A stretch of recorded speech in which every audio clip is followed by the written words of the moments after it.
During the Civil War, the major turning points occurred in 1863 during the Battle of Gettysburg and the Battle of Vicksburg. The Battle of Gettysburg occurred on July 1st through the 3rd of the year 1863 in Gettysburg, Pennsylvania.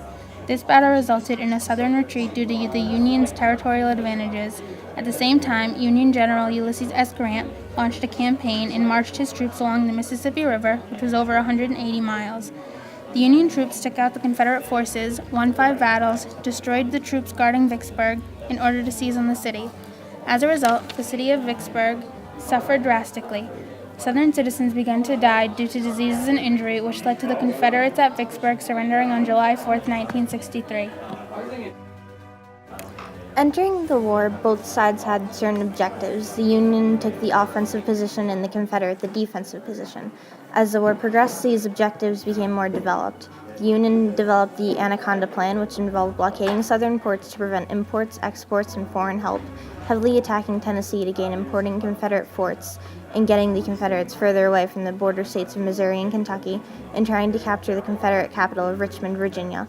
This allowed them to surround the Confederate States of America on all ends and suffocate them, hence the name the Anaconda Plan. The Confederates took up a position they called offensive-defensive.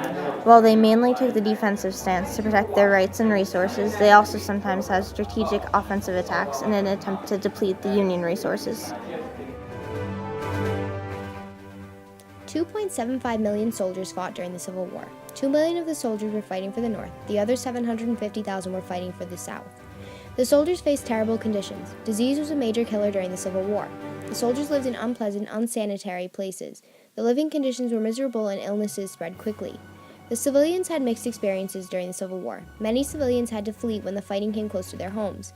Their homes may have been burned or destroyed by the fighting. Some citizens died from the stray bullets. A famous story of this is that Jenny Wade was killed while making bread by a bullet that came through her window. However, other civilians set up blankets and watched the fighting. On April 9, 1865, General Lee surrendered to the Union at Appomattox Courthouse. The Civil War had come to an end. However, the United States of America would struggle to recover from this gruesome war for years to come.